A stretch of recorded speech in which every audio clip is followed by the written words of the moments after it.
Muito bem, vamos retomar nossa exposição sobre o pessimismo filosófico de Schopenhauer e sua escola. Agora, depois de ter apresentado algumas, alguns elementos da filosofia de Schopenhauer que o conduziram ao pessimismo, vamos analisar ou comentar alguma repercussão da sua obra no cenário cultural europeu, especialmente na filosofia alemã do século XIX. Para isso, vamos utilizar algumas obras de história da filosofia que enfatizam justamente o papel da filosofia schopenhaueriana na filosofia alemã do século XIX, na segunda metade do século XIX. Vou tomar como ponto de partida a obra a biográfica de Rüdiger Safransky, o livro chamado Schopenhauer e os anos mais selvagens da filosofia, que justamente comentam a repercussão da obra de Schopenhauer a partir dos anos 50 do século XIX na Alemanha.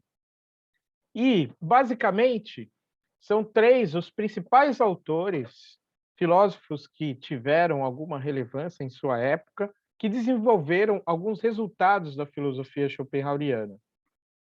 Basicamente, três autores, que são os seguintes: Eduard von Hartmann, que publicou em 1869 a Filosofia do Inconsciente; Julius Banzen, autor de um livro chamado A Contradição no Saber e na Essência do Mundo; e Philipp Mayländer, que publicou em 1876 a Filosofia da Redenção.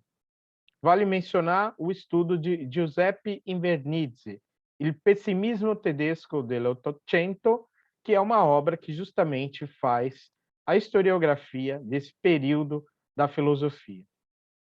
O conceito de escola schopenhaueriana foi desenvolvido também na Itália, mais recentemente pelo historiador da filosofia Domenico Fazio, que fala da escola schopenhaueriana no sentido lato e num sentido estrito. Num sentido estrito, deve-se entender a escola schopenhaueriana como composta por aqueles autores que se referiram à filosofia de Schopenhauer e seguiram seu caminho a partir dos pressupostos da sua filosofia. E no sentido lato, deve-se dizer, como membros de uma escola schopenhaueriana, aqueles autores dos quais foram ditos que são ligados à filosofia de Schopenhauer ou que de alguma forma se referiram a Schopenhauer, ainda que de forma não necessariamente sectária, ou seja, não seguindo propriamente a sua filosofia. Mas, de fato, quando a gente fala na escola schopenhaueriana, em sentido estrito, nós temos os apóstolos e evangelistas, que são autores de obras de divulgação do pensamento de Schopenhauer, como Paul Deussen, como Frauenstedt, e, em sentido amplo, autores que desenvolveram filosofias diversas da filosofia de Schopenhauer, como os metafísicos, que são aqueles três que eu citei no início, ou heréticos, como é, por exemplo, o Friedrich Nietzsche, que será, de fato, objeto das nossas próximas aulas. Bem, então nós temos o pessimismo filosófico do século XIX ligado a esses quatro autores posteriores a Schopenhauer: os metafísicos da escola schopenhaueriana, Eduard von Hartmann, Julius Banzen e Philipp Mayländer, e o herético Friedrich Nietzsche, que, ainda que tenha começado a sua trajetória filosófica com obras que dialogavam e se referiam de maneira quase sempre elogiosa a Schopenhauer, no final das contas se revelou um crítico da filosofia schopenhaueriana, pela qual também ele se afastou do cristianismo.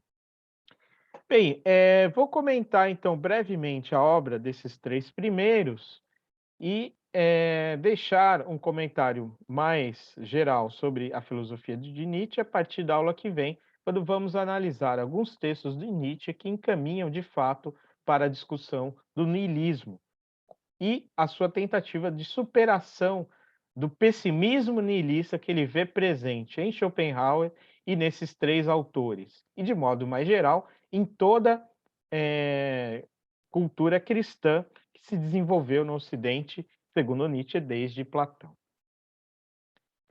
Bem, o primeiro autor da nossa consideração, então, é o Eduard von Hartmann, que publicou, como eu disse, em 1869, A Filosofia do Inconsciente, uma obra que teve uma repercussão muito grande na sua época.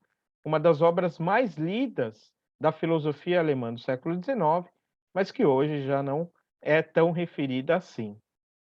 Essa obra, de fato, serviu para popularizar o conceito de inconsciente como um conceito da filosofia muito antes da psicanálise freudiana.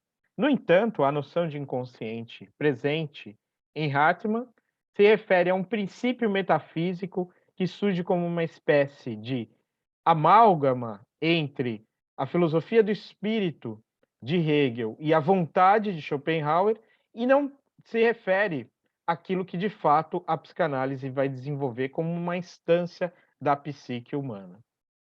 Além desta obra da filosofia do inconsciente e essa tentativa bastante curiosa de unir as filosofias tão contrárias de Hegel e Schopenhauer, o Eduard von Hartmann também publicou toda uma obra sobre a história e a fundamentação do pessimismo. O curioso é que nesta obra o Hartmann vê não propriamente o Schopenhauer como o pessimista precursor, e sim Kant, que ele chama de o pai do pessimismo, por conta da sua concepção de que o caráter humano é inalterável e ele quase sempre tende a descumprir os deveres morais. Bem, a filosofia do inconsciente, né, é uma obra bastante complexa que, como eu já mostrei, né, ela tenta unir uma perspectiva historicista presente em Hegel com a ideia pessimista de Schopenhauer, né? Uma metafísica do inconsciente que utiliza-se de princípios tanto da filosofia de Hegel e Schopenhauer, quanto também de Schelling, pois justamente o Hartmann via Schelling como aquele que, em sua última fase do pensamento, teria já tentado unir o pensamento contraditório entre o irracionalista Schopenhauer e o racionalista Hegel. A ideia do monismo do inconsciente tem a ver justamente, né, o caráter total, né, da totalidade presente em Hegel com o caráter irracional presente em Schopenhauer, na ideia da vontade. E a ideia também de que o mundo é desnecessário, ele não aparece como uma coisa que só poderia ser e não poderia deixar de ser.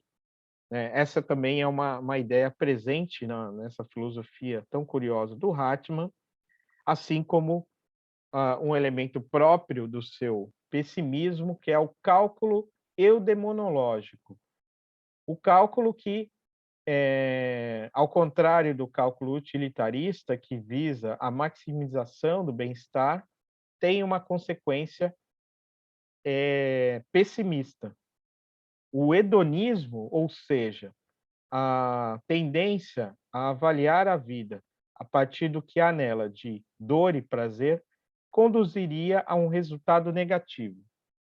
Já que o prazer é a única fonte do valor, né, partindo-se dessa premissa hedonista, o cálculo do prazer é negativo, pois a soma de prazer e dor no mundo é uma soma que pende mais para o sofrimento. Logo, isso conduz também a uma desvalorização da vida como resultado desse estranho hedonismo, né? Hedonismo que, no entanto, estaria já na base do pensamento de Kant e de Schopenhauer, e que conduziria, por isso, a um resultado pessimista. Segundo Hartmann, a filosofia da história ela é uma sequência de estágios em que se tem três grandes períodos de ilusão: a ilusão da infância, a ilusão da vida adulta e a ilusão da velhice. O primeiro estágio da ilusão do gênero humano é a ilusão infantil da possibilidade de alcançar a felicidade na própria vida. Isso corresponde à antiguidade, à ideia de que era possível uma vida feliz. Por isso, né, o caráter jovial e alegre da cultura grega. O segundo estágio é a ilusão adulta de uma felicidade transcendente, voltada para o além, que, segundo Hartmann, é próprio da Idade Média. No terceiro estágio, que é a ilusão da velhice, de uma felicidade coletiva no futuro, nós temos a modernidade e seu princípio progressista de que seria possível a realização da felicidade no mundo por meio da história. Ora, ao superar todas essas ilusões e ao chegar a um resultado pessimista, a humanidade, então, teria diante de si uma, uma só alternativa, segundo Hartmann, que é justamente a ideia de que, já que não há outro caminho de redenção que não a completa renúncia ao impulso inconsciente pela felicidade e prazer, só haveria chance para a moralidade quando se radicalizaria o puritanismo kantiano, abrindo-se mão de toda motivação egoísta. O pessimismo, então, seria apenas uma etapa intermediária para um perfeccionismo ético que se dá como o significado ou sentido da história nessa visão hartmanniana que pretende justamente superar o otimismo em nome de um idealismo que seria uma radicalização kantiana. Bem, essa então é, em linhas gerais, a curiosa soteriologia do Hartmann, que, por um lado, ressalta os aspectos pessimistas da filosofia de Schopenhauer, mas, por outro, volta para um princípio kantiano, que seria justamente a supressão do modo hedonista de ver o mundo e a tentativa, então, de estabelecer um perfeccionismo ético como consequência do pessimismo.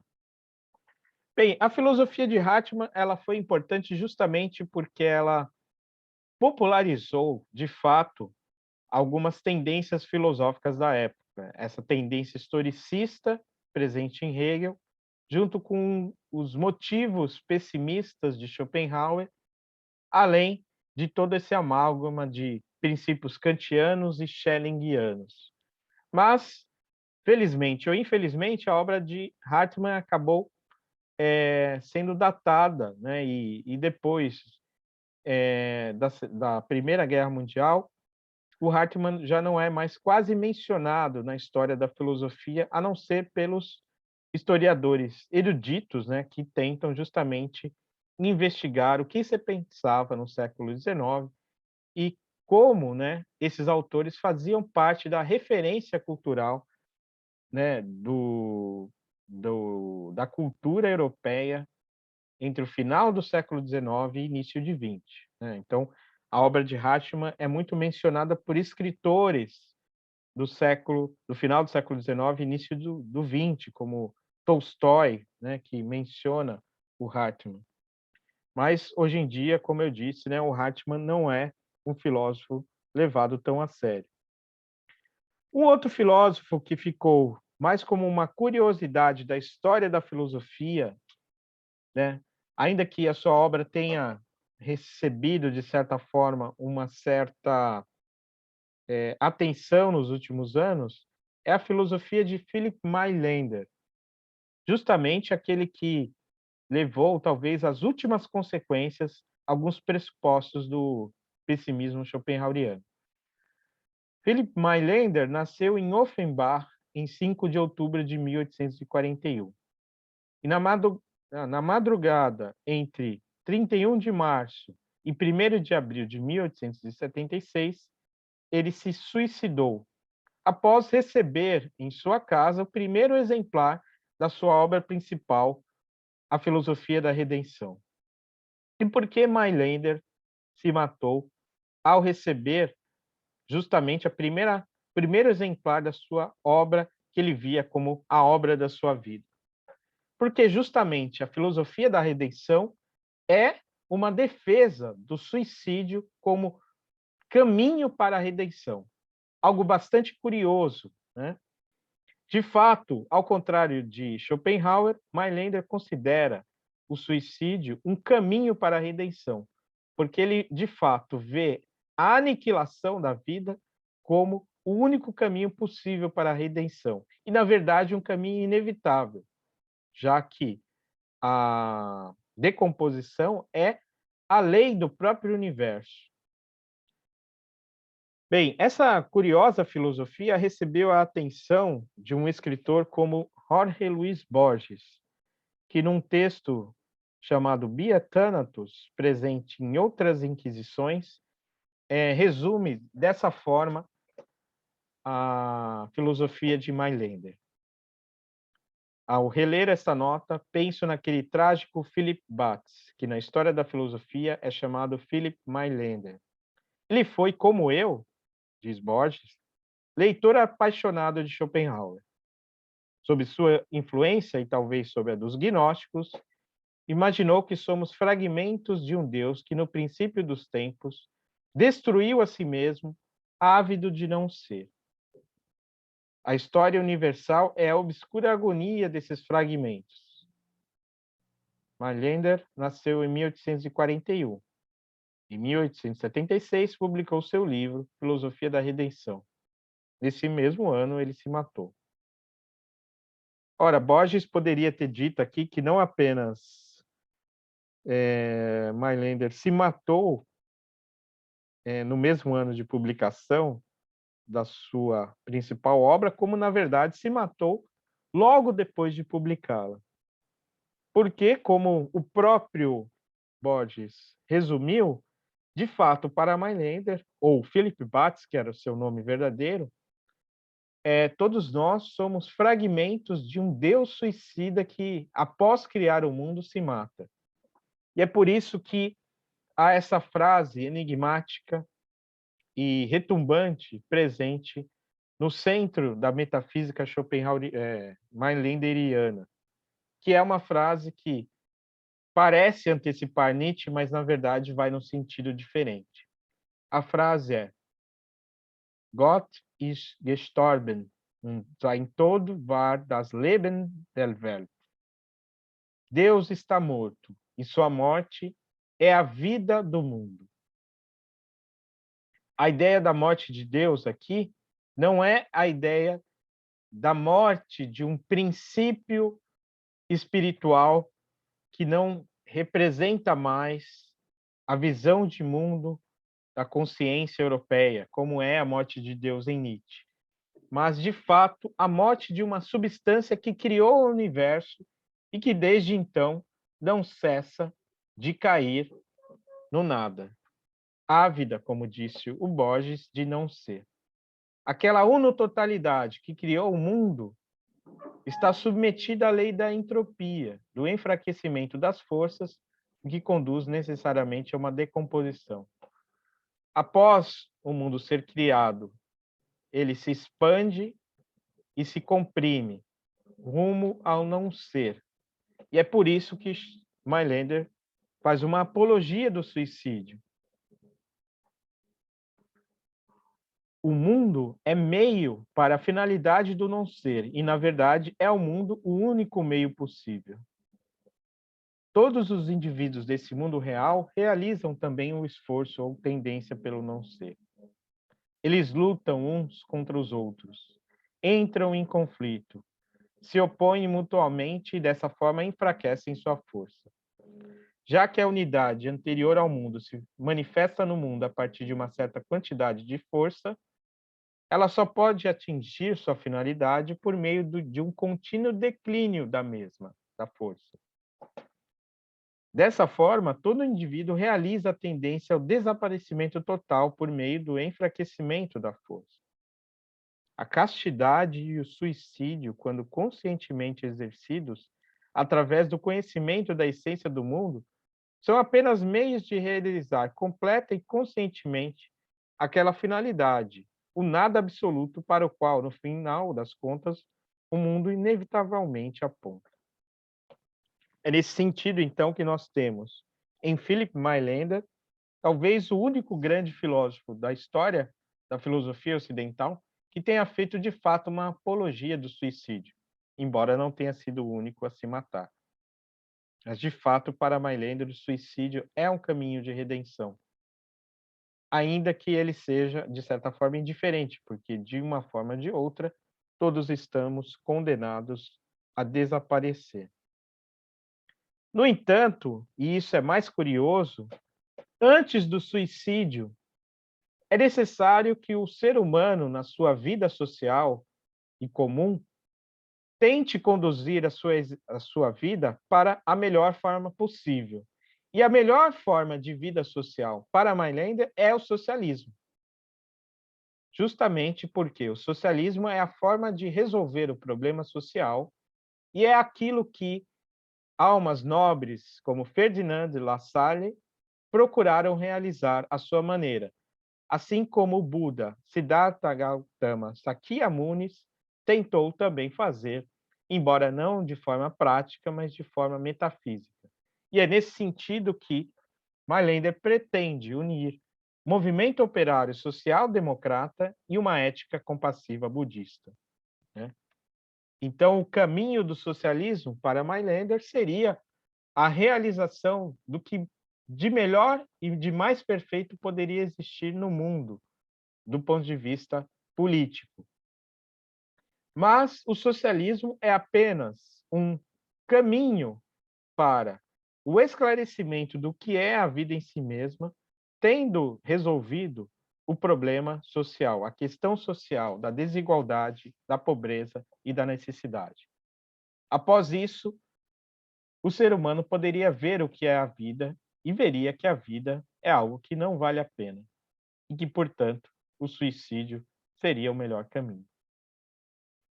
O Mailander, além de ter publicado o primeiro volume da Filosofia da Redenção, deixou escrito, né, sem ter visto a sua publicação, um segundo volume da Filosofia da Redenção, que compõe a maior parte dos seus escritos socialistas, embora isso já esteja presente no primeiro volume da sua obra. Vale a pena mencionar que a Filosofia da Redenção de Mailander recebeu recentemente uma tradução para o espanhol, que contém, no entanto, não todos os 2 volumes, mas apenas o primeiro volume e alguns ensaios desse segundo volume. Além disso, né, a publicação também de alguns textos do Mailander na coletânea Os Filósofos e o Suicídio, publicado pela Universidade Federal, pela editora da Universidade Federal de Minas Gerais, organizados pelo professor Fernando Rey Puente. Bem, deixando de lado, então, o pensamento do Philip Mailander, nós temos como última menção da escola schopenhaueriana o pensamento de Julius Banzen, um filósofo que desenvolveu uma alternativa entre o idealismo do Hartmann e a apologia do suicídio do Philip Mailander. Julius Banzen defendeu, de fato, um pessimismo absoluto. Mas o pessimismo absoluto, ao invés de fazer a apologia do suicídio, vê que mesmo o suicídio é algo completamente inócuo em relação ao sentido da vida. O suicídio é apenas a manifestação de um problema ou a tentativa de resolver de modo particular um problema universal, que é o problema do sentido da vida. Portanto, nem mesmo o suicídio seria uma redenção. E, na verdade, para Julius Banzen não há qualquer redenção. E mesmo Schopenhauer acabou, digamos assim, desistindo do pessimismo ao desenvolver uma perspectiva da redenção pela negação da vontade. É nesse sentido, então, que o Banzen se apresenta como um filósofo pessimista absoluto, para o qual o mundo é necessariamente trágico e contraditório e sem saída. As principais obras de Julius Banzen são as contribuições para a caracterologia, de 1867, né? Vale mencionar que, ao contrário dos outros dois autores, o Banzen, de fato, conheceu Schopenhauer e foi um entusiasta da sua filosofia, e essas contribuições para a caracterologia são justamente tentativas de desenvolver aspectos da filosofia schopenhaueriana, assim como a obra de 1870 sobre a relação entre vontade e motivo, que é uma investigação metafísica prévia à sua caracterologia. A sua filosofia da história, que é o diálogo crítico com Hartmann, né? Inicialmente o Banzen era bastante entusiasta da filosofia do Hartmann, depois ele deixou ela de lado e até se decepcionou com Hartmann, né? E as principais obras em que o Banzen desenvolve o seu pessimismo são a obra O Trágico como Lei Universal e o Humor como Forma Estética do Metafísico, de 1877, e a sua principal obra, A Contradição no Saber e na Essência do Mundo, que também, como o seu mestre Schopenhauer, tem 2 volumes. O primeiro volume ele publicou em vida e o segundo volume foi publicado póstumamente. Bem, vale dizer que a obra O Trágico como Lei do Universo, ou Lei do Mundo, foi também traduzido para espanhol recentemente, inclusive pelo mesmo tradutor da obra do Philip Mailander, né? E a ideia básica da sua filosofia trágica é de que o mundo é algo completamente contraditório, a vontade de viver é uma coisa contraditória, a nossa vontade quer e não quer ao mesmo tempo, e é isso que dá conteúdo à nossa tragédia. Esse caráter incorrigível, contraditório e inconciliável de nossa vontade, que quer e não quer esse mundo, que deseja porque o desejo é todo o seu movimento, mas ao mesmo tempo não quer porque sabe que necessariamente ficará insatisfeito. Segundo Banzen, a nossa existência é uma nihilência, né? Então, se há uma filosofia existencialista, né, que veio depois, no século XIX, a partir de Kierkegaard e os filósofos existencialistas do século XX, o Banzen, desde o século XIX, desenvolveu um niilismo enquanto contraposto ao existencialismo, né? É um inexistencialismo, digamos assim, uma nihilência. A existência não é uma verdadeira existência, mas uma existência no nada, no vazio. O homem, segundo Banzen, é o nada consciente de si. A filosofia é não o evangelho, mas o contrário do evangelho. A desevangelização do mundo é o que constitui a verdadeira filosofia. E é esse pessimismo absoluto defendido por Banzen aquela que talvez seja a mais intrigante consequência da filosofia schopenhaueriana, embora ela se aproxime bastante em vários elementos da crítica que vai fazer Nietzsche, que de fato vai se afastar definitivamente de Schopenhauer, apesar de ter, num primeiro momento, se aproximado, né, da filosofia de Schopenhauer.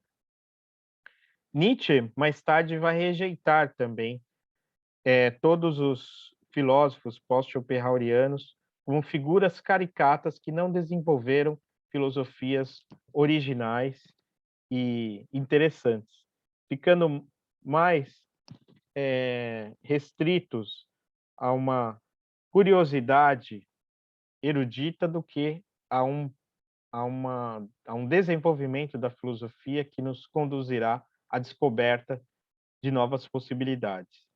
É nesse sentido que ele vai rejeitar o pessimismo decadente, né, que se vislumbra a partir de Schopenhauer e vai desenvolver, na verdade, características, digamos assim, mais criativas da filosofia de Schopenhauer.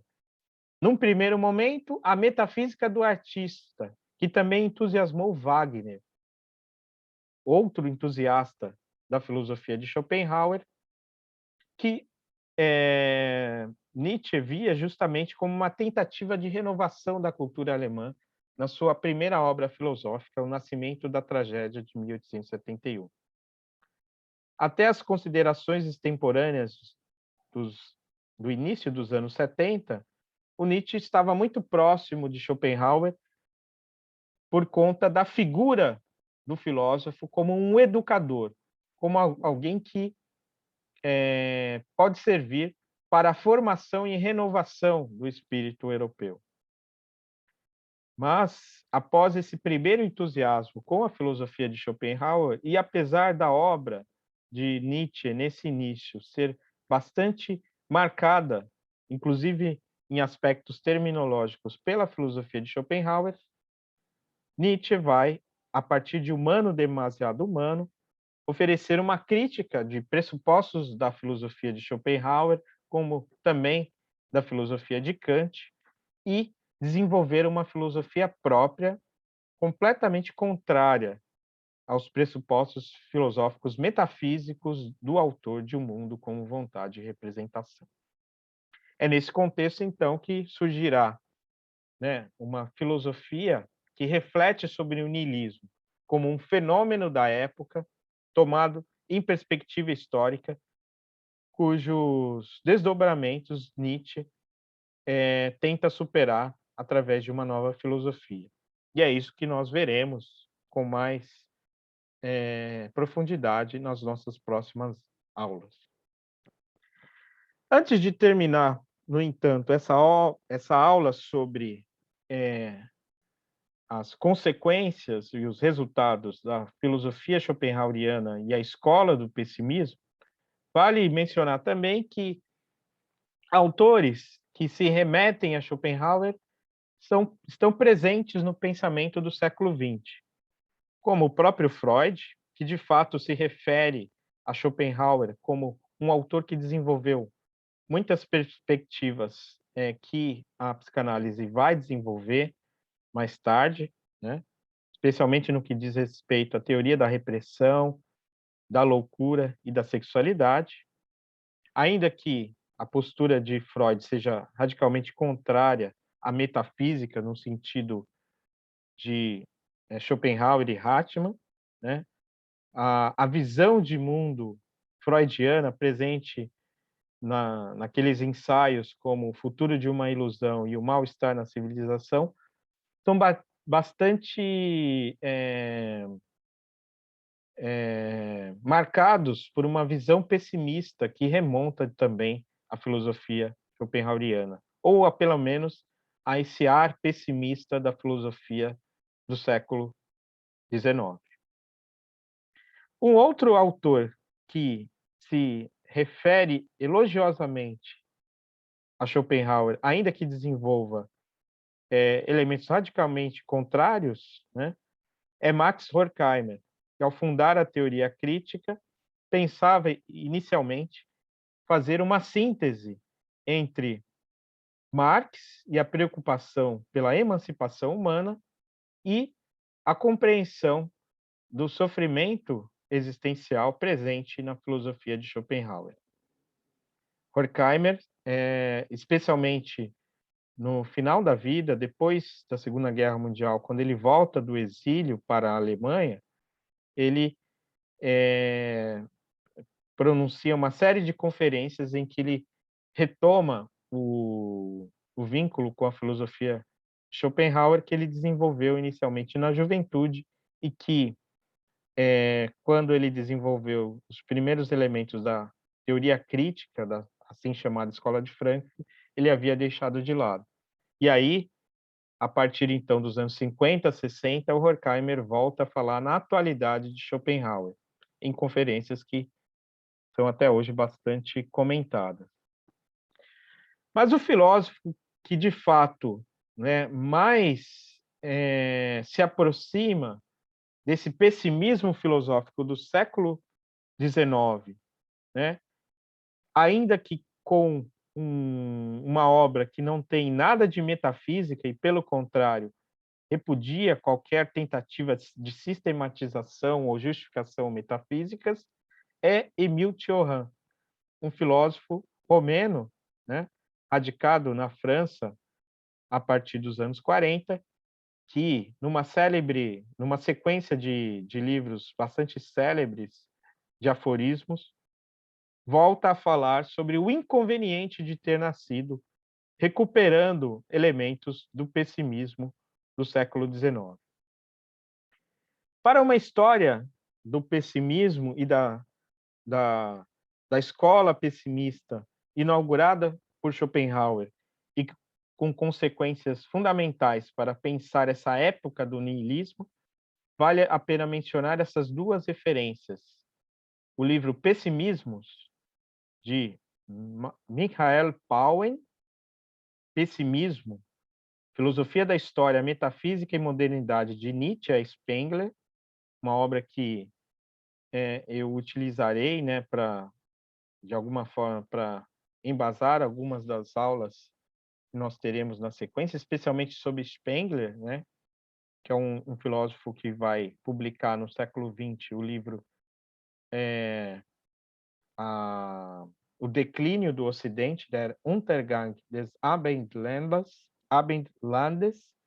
que é uma obra que vai expressar uma visão pessimista própria do período entre a Primeira e a Segunda Guerra Mundial, com consequências bastante funestas para a história humana, como nós bem conhecemos.